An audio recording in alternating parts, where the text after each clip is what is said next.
महाराष्ट्र में लॉकडाउन 31 जुलाई तक बढ़ा दिया गया है।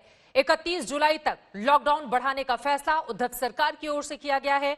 पिछले 3 दिनों से प्रदेश में रोजाना 5000 से ज्यादा कोरोना मरीज सामने आने के बाद हालात लगातार गंभीर हो रहे थे, जिसके चलते उद्धव सरकार ने पाबंदियां बढ़ाने का फैसला किया है। अलग अलग गतिविधियों के लिए नई गाइडलाइन भी जारी कर दी गई है। दफ्तरों में 10% कर्मचारियों को ही जाने की इजाजत दी गई है। 10% से ज्यादा कर्मचारी नहीं जा पाएंगे। निजी कार के अंदर भी मास्क पहनना अनिवार्य कर दिया गया है। मुंबई में तो घर से बाहर निकलते ही आपको मास्क पहनना होगा, चाहे आप निजी कार में जाएं या किसी और वाहन से जाएं। सभी सार्वजनिक जगहों पर मास्क पहनना अनिवार्य कर दिया गया है, जरूरी कर दिया गया है। महाराष्ट्र में 31 जुलाई तक बढ़ा गया है लॉकडाउन और मुंबई में यह बड़ा फैसला। दफ्तरों में 10% कर्मचारियों को इजाजत। बीएमसी ने मास्क पहनने का आदेश जारी किया है और अगर आप ऐसा नहीं करते हैं तो फिर आपको जुर्माना भरना पड़ सकता है। निजी कार में भी जो लोग बैठे हुए हैं उनको भी मास्क पहनकर ही बैठना होगा।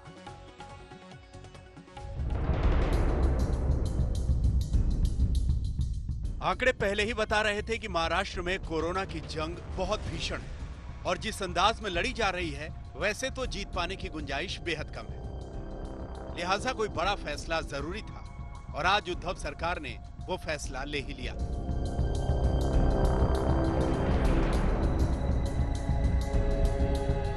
पाबंदियों का दौर देश भर में 30 जून तक के लिए है, लेकिन उद्धव सरकार ने केंद्र सरकार से पहले ही महाराष्ट्र में 31 जुलाई तक पाबंदियां जारी रखने का फैसला कर लिया है। महाराष्ट्र के लोगों के लिए इसका मतलब क्या है, ये समझिए। दफ्तरों को जहां तक मुमकिन हो वर्क फ्रॉम होम की सुविधा जारी रखनी होगी। कर्मचारियों से शिफ्ट में काम लेना होगा। सैनिटाइजेशन और सोशल डिस्टेंसिंग का ध्यान रखना होगा। पार्टियों और भीड़ जुटाने पर पाबंदी रहेगी। शादी समारोह या अंतिम संस्कार में सिर्फ 50 लोगों को शामिल होने की इजाजत होगी। वाहनों को लेकर भी साफ साफ दिशा निर्देश हैं। 2 पहिया वाहन में सिर्फ एक शख्स को अनुमति होगी। 3 पहिया वाहन में चालक के अलावा 2 सवारी, कार में ड्राइवर के अलावा 2 लोग, जबकि बसों में सिर्फ 50% क्षमता के साथ यात्रियों को बिठाने की इजाजत है। मुंबई, पुणे, नासिक समेत नगर निगमों वाले 11 जिलों के लिए अलग से दिशा निर्देश भी हैं। इन जिलों में दफ्तरों में सिर्फ 10% कर्मचारियों की इजाजत है। जरूरी सामानों की दुकानें छोड़कर बाकी दुकानें सुबह 9 से 5 बजे तक खुलेंगी। गैर जरूरी सामानों की ज्यादा दूरी तक ढुलाई की इजाजत नहीं है। मुंबई के आसपास के इलाकों में भी कोरोना के केसेस बढ़ रहे हैं और जिसके चलते अलग अलग छोटे इलाकों में लॉकडाउन की स्थिति पैदा हो गई है। इस वक्त हम जोशीबाग इलाके में हैं, कल्याण के, जहां पर कंटेनमेंट जोन किया गया है और लोगों पे आने जाने पर प्रतिबंध यहां पर लगाया गया है और असेंशियल सर्विसेज भी सिर्फ सुबह 9 बजे से शाम के 5 बजे तक अलाउ की गई है। 39 जोन्स ऐसी है कल्याण डोंबिवली में जहां पर लॉकडाउन जैसी स्थिति लगाई गई है। अब देखिए मुंबई के वेस्टर्न एक्सप्रेस हाईवे का हाल। गाड़ियों की लंबी कतार और जाम की ये तस्वीरें देखकर यकीन करना मुश्किल है। मुंबई में कोरोना मरीजों का आंकड़ा 75,000 के पार पहुंच चुका है। बहरहाल लॉकडाउन का नया आदेश निकलते ही मुंबई पुलिस हरकत में आई और बिना वाजिब वजह के घर से बाहर निकलने वालों को वापस घर का रास्ता दिखाने लगी। 31 मई के बाद के दौर को देश भर में अनलॉक का नाम दिया गया, लेकिन उद्धव सरकार ने नियमों में कुछ फेरबदल के साथ इसे मिशन बिगिन अगेन यानी फिर से नई शुरुआत के मिशन का नाम दिया था। लेकिन कोरोना लिस्ट में टॉप पर बने हुए महाराष्ट्र के हालात तब ज्यादा संगीन दिखने लगे जब पिछले 3 दिनों से यहां रोजाना नए मामले सामने आए। मुंबई से कमलेश सुतार और मुस्तफा शेख के साथ आज तक ब्यूरो। महाराष्ट्र का हाल आपने देख लिया। इधर राजधानी दिल्ली में कोरोना मरीजों की कुल संख्या 83,077 हो चुकी है। कल शाम को जारी किए गए आंकड़ों के मुताबिक 24 घंटे में 2,889 नए मामले सामने आए हैं, जबकि 65 मरीजों ने अपनी जान गंवाई। इसके साथ ही दिल्ली में मौत का कुल आंकड़ा 2,623 हो चुका है। अमित शाह खुद हालात पर नजर रखे हुए हैं। वहीं अरविंद केजरीवाल का कहना है कि दिल्ली की जिम्मेदारी उनकी है।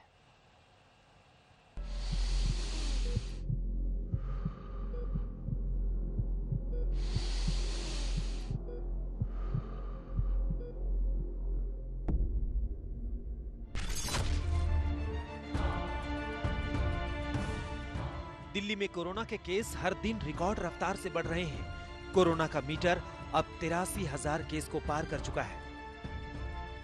दिल्ली में 24 घंटे में कोरोना के 2,889 केस सामने आए। 65 लोग कोरोना से जिंदगी की जंग हार गए। दिल्ली में कोरोना संक्रमण से अब तक 2623 लोग दम तोड़ चुके हैं। दिल्ली के ये आंकड़े डराने वाले हैं। हर दिन कोरोना का ग्राफ ऊपर जा रहा है। दिल्ली का हर जिला कोरोना की मार झेल रहा है। देश की राजधानी में कंटेनमेंट जोन की संख्या 400 के पार पहुंच गई है। दिल्ली की बात करें तो 83,000 केसेस सामने आए हैं। पिछले 24 घंटे में दिल्ली में करीब 2800 केसेस सामने आए, यानी लगातार मुंबई यानी महाराष्ट्र और दिल्ली में जो आंकड़े हैं वो लगातार बढ़ते जा रहे हैं। दिल्ली में जितनी तेजी से टेस्टिंग बढ़ रही है, राजधानी में अब सीरोलॉजिकल सर्वे किया जा रहा है। दिल्ली की घनी आबादी वाले इलाकों में लोगों के रैंडम सैंपल लिए जा रहे हैं। 10 जुलाई तक हर आयु वर्ग के लोगों के 20,000 सैंपल लेकर यह देखा जाएगा कि दिल्ली के अंदर कोरोना की घुसपैठ कहां तक हो गई है। सर्वे में किसी एक परिवार के किसी एक सदस्य का ब्लड टेस्ट किया जा रहा है। ब्लड सैंपल से यह पता चलता है कि शरीर में एंटीबॉडीज बनी है या नहीं। कॉन्टेक्ट ट्रेसिंग कर कॉन्टेक्ट में जो लोग आए हैं उनका भी टेस्ट करने की प्रक्रिया चालू की है और उनको भी एक प्रकार से अलग थलग करने की व्यवस्था करी है। तो फैलने का अब बहुत कम हो जाएगा। आप समझिए 16,000 टेस्ट रोज होना एवरेज। दिल्ली में केंद्र और राज्य दोनों मिलकर अब कोरोना के खिलाफ लड़ रहे हैं। अमित शाह एक्टिव हैं। कल उन्होंने खुलकर दिल्ली में कोरोना से निपटने के तमाम तैयारियों का लेखा जोखा दिया। आज इस पर केजरीवाल सामने आए, कहा कि दिल्ली की जिम्मेदारी मेरी है और इसके लिए पैर भी पड़ना पड़े तो पड़ूंगा। सबको साथ लेके चलना पड़ेगा। मैं सबके पास गया, केंद्र सरकार से मदद मांगी टेस्टिंग बढ़ाने के लिए। केंद्र सरकार के शुक्रगुजार है, उन्होंने हमें रैपिड टेस्टिंग किट्स से मदद की। शुरू में उन्होंने 10-12 हज़ार दी, अब हमने और खरीद ली हैं बहुत सारी, लेकिन उन्होंने शुरुआत हमारे को टेस्टिंग किट्स दी। बेड्स हम लोगों ने आज इतने इंतजाम कर दिए हैं दिल्ली के अंदर बेड्स के, अब बेड्स की कमी नहीं है। दिल्ली में अभी कोरोना की रफ्तार को रोकना है।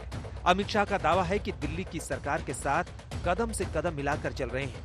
केजरीवाल भी यही कह रहे हैं, यानी अब लड़ाई कोरोना से है और उसको हराने की बड़ी चुनौती सामने है। लेकिन परीक्षा की घड़ी सरकार और दिल्ली वालों दोनों के लिए है। चिराग गोठी, दिल्ली आज तक। दिल्ली और महाराष्ट्र का हाल तो आपने देख लिया है, लेकिन बात देश की कर लेते हैं। बीते 24 घंटे में देश भर से कुल कितने आंकड़े सामने आए हैं उसके बारे में आपको जानकारी देंगे। देश में अब तक का कुल आंकड़ा क्या कहता है, कैसे 5.5 लाख के करीब यह आंकड़ा पहुंचने वाला है, उसके बारे में भी आपको हम जानकारी देंगे। लेकिन सबसे पहले पिछले 24 घंटे में कोरोना के करीब 20,000 नए मामले सामने आए हैं, जिसके बारे में आपको जानकारी दे देते हैं। 19,459 कुल नए केस बीते 24 घंटे के हैं। ठीक होने वालों की भी बड़ी तादाद है, 12,010 लोग ठीक हुए हैं, जबकि 380 लोगों की बीते 24 घंटे में कोरोना के कारण जान चली गई है। ये देश भर का पूरा आंकड़ा इस वक्त हम आपको दिखा रहे हैं स्क्रीन पर। वहीं हिंदुस्तान की अब तक की बात करें, 5,48,318 यानी कि तकरीबन 5.5 लाख के करीब ये पूरा का पूरा आंकड़ा अब तक का कोरोना का कुल ये आंकड़ा है। जबकि ठीक होने वालों की भी बड़ी तादाद है, 3,21,723 लोग ठीक हुए हैं कोरोना से, 16,475 लोगों की जान चली गई है। ये अब तक का कोरोना का पूरा आंकड़ा हम आपको दिखा रहे हैं। और इसके साथ ही हमने आपको जानकारी दी राजधानी दिल्ली और महाराष्ट्र में कोरोना के बढ़ते आंकड़ों के मद्देनजर किस तरह के फैसले वहां की सरकारों की ओर से किए गए हैं। आगे बढ़ते हुए एक और आज की बड़ी और अहम खबर, लद्दाख के गलवान घाटी में पिछले दिनों भारत और चीन के सैनिकों के बीच हुई हिंसक झड़प के बाद दोनों देशों के बीच तनाव को कम करने के लिए बातचीत का दौर जारी है। कल कोर कमांडर स्तर पर तीसरे दौर की बैठक होने वाली है। 14 core commander lieutenant general Harinder Singh भारतीय प्रतिनिधिमंडल का नेतृत्व करेंगे। इस बार बैठक भारत के चुशूल में हो रही है। इसके पहले कोर कमांडर स्तर पर 2 बैठकें 6 जून और 22 जून को हो चुकी हैं। ये हम बड़ी बातें दिखा रहे हैं। एलएसी पर कल कमांडरों की बैठक होनी है। कमांडर लेवल की 2 बैठक चीन के मोल्डो में हुई थी, 6 जून को पहली और 22 जून को दूसरी बैठक हुई थी, और अब कल तीसरी और महत्वपूर्ण बैठक होने जा रही है। और वहीं गलवान नदी में पानी के बहाव के कारण चीनी सैनिकों की तैनाती पर असर पड़ा है। गलवान नदी में पानी बढ़ने की वजह से चीनी सेना का कैंप 3 हिस्से में बढ़ गया है। हम आपको दिखाते हैं, ये देखिए, ये पूरा का पूरा सैटेलाइट मैप के जरिए जो तस्वीरें सामने आई हैं वो हम आपको दिखा रहे हैं। ये गलवान नदी है जो इस वक्त आप यहां पर देख रहे हैं। ये पूरी की पूरी गलवान नदी है और चीनी सेना की ओर से यहां पर सड़क का निर्माण किया गया था, लेकिन पानी का बहाव इतना तेज आया कि इस नदी के कारण, आपको बता दें, जितनी की जितनी सड़कें बनाई गई थी वो सारी सड़कें बह गई हैं। हम आपको दिखा भी रहे हैं चीन की सड़क जो धुल गई है। दरअसल इस सड़क को ब्लॉक भी कर दिया गया था। चीन की सेना की ओर से इस सड़क के जरिए नदी को ब्लॉक किया गया था और उसके बाद जब पानी का तेज बहाव आता है तो फिर यहां पर पूरी की पूरी सड़क बह जाती है। चीन की सड़क बह गई है और आपको ये भी बताते चले कि सड़क के दोनों ओर पानी भर चुका है। टेंट और वाहन उस पर भी, ये हम आपको आंकड़ा वो दिखा रहे हैं टेंट और वाहनों का 25/6/2020 की ये सैटेलाइट इमेज है जो इस वक्त आज तक आपको दिखा रहा है। लेकिन महत्वपूर्ण यह है कि यहां पर पहले जो टेंट लगाकर रखे गए थे, यहां पर आसपास बिल्कुल तैनाती थी चीनी सेना की, वो अब 3 हिस्सों में बढ़ गई है। पानी का बहाव इतना ज्यादा तेज था जिसके कारण चीन की सेना अब 3 हिस्सों में अलग अलग बटी हुई दिखाई दे रही है। क्योंकि पानी के बहाव के कारण जिस सड़क का निर्माण किया गया था चीन की ओर से, वो पूरी की पूरी सड़क बह चुकी है। तो यहां पर चीनी सैनिकों के ऊपर मार पड़ी है और वो अलग अलग हिस्सों में इस वक्त डिवाइड हो गए हैं। अगर हम बात करें गलवान नदी की, तो लद्दाख सीमा पर चीन के धोखे की कहानी की भी बात कर लेते हैं। जब भारत मां के सपूतों ने चीन को सबक सिखाते हुए अपनी जान न्यौछावर कर दी, आखिर 15 जून को गलवान घाटी में क्या हुआ था, सबके जेहन में यही सवाल है। पूर्व सेनाध्यक्ष जनरल वीके सिंह ने बताई है शहादत की उस रात की पूरी कहानी।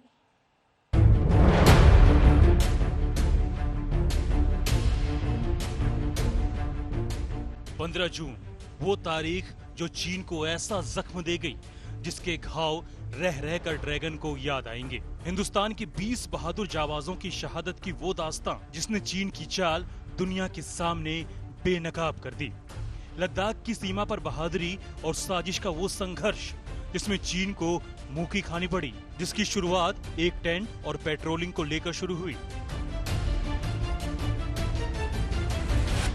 और एक जो उनका तंबू उन्होंने हमसे इजाजत लेकर लगाया था ताकि वो देख सकें कि हमारे लोग पीछे गए कि नहीं, वो अभी तक हटा नहीं था।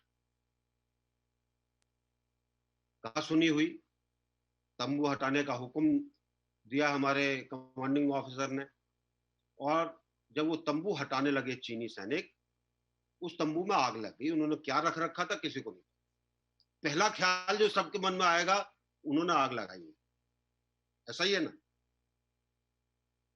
तो उसके अंदर वहां पर झड़प हुई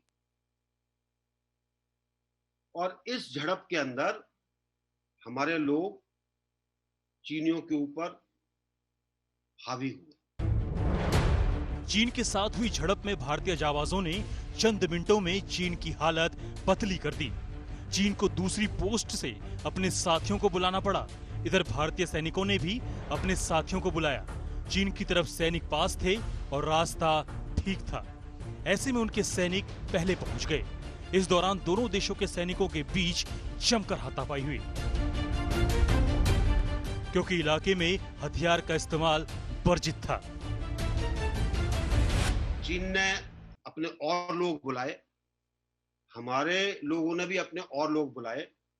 चीन के लोग, क्योंकि उनकी तरफ रास्ता थोड़ा ठीक था, थोड़ा जल्दी आ गए। उसके बाद जब हमारे लोग आए तो तकरीबन रात के समय अंधेरे में दोनों सेनाओं के सैनिकों के बीच में जो उनके पास था, हथियार इस्तेमाल करने की इजाजत नहीं है क्योंकि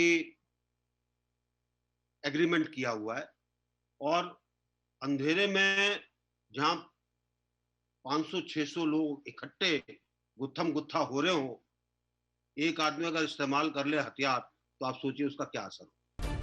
हाथापाई के दौरान दोनों देशों के कई सैनिक पास की झील में गिर गए। इस दौरान झील के ठंडे पानी में कई भीग गए तो कई को गहरी चोट आई। तो उस झगड़े के अंदर कुछ लोग चीन के भी पानी में गिरे, हमारे लोग भी पानी में गिरे। 16,500 फुट की ऊंचाई पर पानी कितना ठंडा होगा इसका अंदाजा ही लगाया जा सकता है। 15 जून को बिहार रेजिमेंट के बहादुर जवानों ने चीन को बहुत गहरे जख्म दिए। चीन की फजीहत का आलम यह है कि वो अपने मारे गए सैनिकों का नाम तक नहीं ले सकता, लेकिन हिंदुस्तान को अपने सपूतों पर गर्व है जिनकी शहादत ये देश कभी नहीं भूलेगा। दिल्ली से हिमांशु मिश्रा और संजय शर्मा के साथ आज तक ब्यूरो। 15 जून की रात का पूरा सच आप जान रहे थे इस रिपोर्ट के जरिए।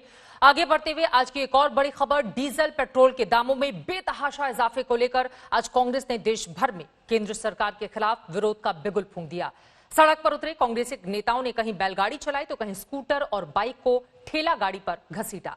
उधर कांग्रेस अध्यक्ष सोनिया गांधी का सीधा आरोप है कि सरकार तेल के दामों में मुनाफाखोरी कर रही है।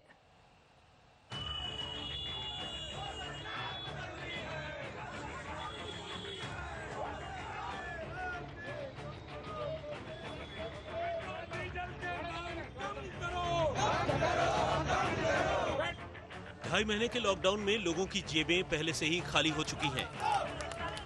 अब आलम यह है कि पेट्रोल डीजल के बढ़ते दामों से जमा पूंजी भी लुटने की नौबत आ गई है। कांग्रेस इस मुद्दे को लेकर कई दिनों से सरकार पर हमलावर थी और आज देश भर में सड़कों पर उतर आई। कहीं स्कूटर बाइक को ठेले पर रखकर चलाया गया तो कहीं कार को बैलगाड़ी से खिंचवाया गया। कर्नाटक के पूर्व सीएम सिद्धारमैया ने साइकिल की सवारी कर विरोध जताया। जनता की तरफ तो देखिए, जो छोटा आदमी है बेचारा, मोटरसाइकिल वाला, स्कूटर वाला, जो सुबह निकलता अपने घर से और शाम को 2 रोटी कमाकर अपने घर पर आता है, किस तरह से अपना गुजारा करेगा। और हम मांग कर रहे हैं कि अत्याचार बंद करें। निरंतर 20 दिनों से ये बढ़ोतरी जारी है।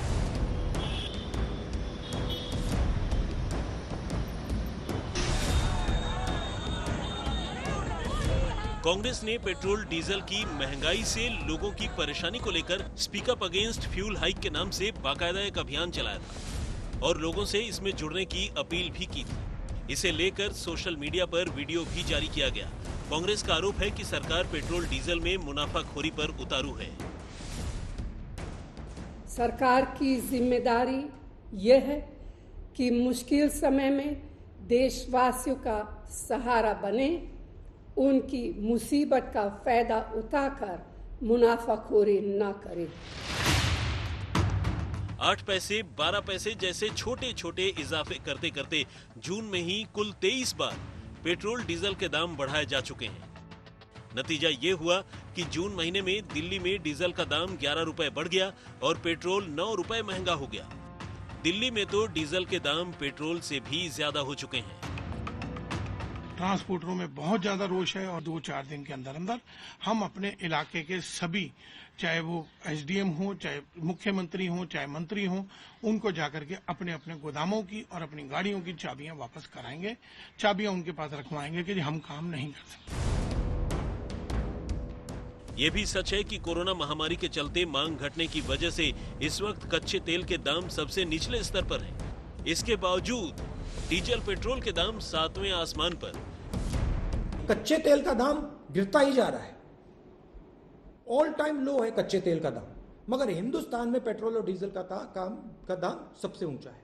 इसलिए हमने इनसे कहा है कि इसको एकदम कम कीजिए, गरीबों से, मध्यम वर्ग से आप पैसा लेना बंद कीजिए और रोल बैक एकदम कीजिए। और आखिर ये पैसा भारत सरकार ने इकट्ठा करके किया क्या? राज्य सरकारों को दिया आपने हिस्से के अंदर। प्रधानमंत्री गरीब कल्याण योजना जैसे 1,70,000 करोड़ रुपया की महत्वाकांक्षी योजना बनाई, गरीबों को अन्न दिया। लॉकडाउन में केंद्र समेत सभी राज्य सरकारों की कमाई खासा प्रभावित हुई है। दिल्ली समेत कई राज्य सरकारों ने तो खजाने खाली होने का भी ऐलान कर दिया था। अब अनलॉक के दौर में भी सभी सरकारों के पास कमाई का सीधा और तेज जरिया डीजल पेट्रोल ही है। इसीलिए तेल के खेल में सब खामोशी से साथ साथ हैं। सियासत में आग लगी है। अभी कोरोना और चीन को लेकर विपक्ष के हमले थमे भी नहीं थे कि पेट्रोल और डीजल की कीमतों में बेहिसाब बढ़ोतरी को लेकर के संग्राम छिड़ गया है। जाहिर है सरकार को विपक्ष के 3 तीखे हमलों का सामना करना पड़ रहा है। पटना से पंकज श्रीवास्तव, जयपुर से देवंकुर, ग्वालियर से सर्वेश पुरोहित और दिल्ली से सुशांत मेहरा के साथ अशोक सिंघल, आज तक।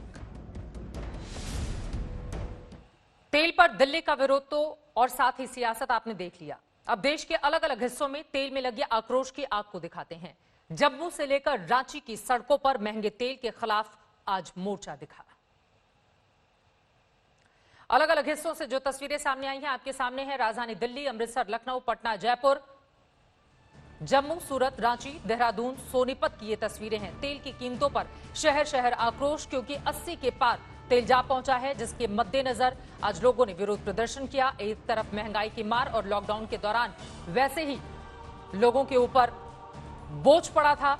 अब दोहरे बोझ से जिंदगी को बाहर कैसे निकाले, लोगों के सामने ये बड़ी चुनौती है।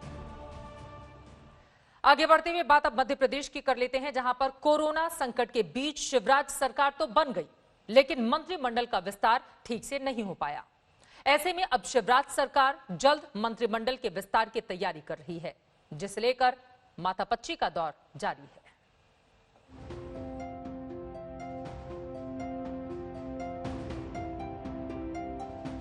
मध्य प्रदेश में शिवराज सरकार के कैबिनेट का चेहरा बदलने की तैयारियों ने जोर पकड़ लिया है।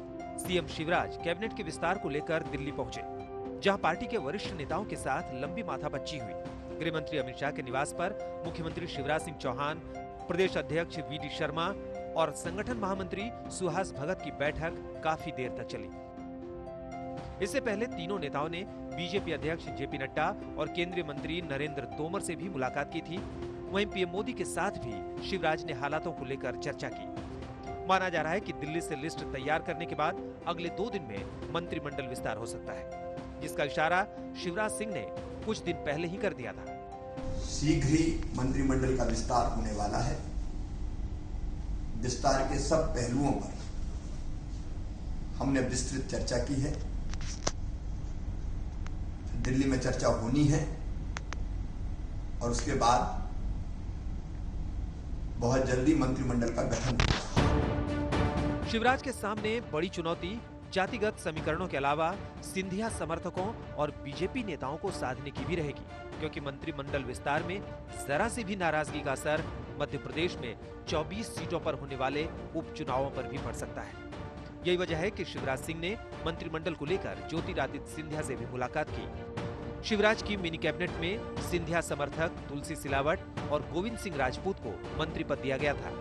अब होने वाले मंत्रिमंडल विस्तार में भी माना जा रहा है कि सिंधिया कोटे से करीब 8 से 9 नेताओं को मंत्री पद की शपथ दिलाई जा सकती है।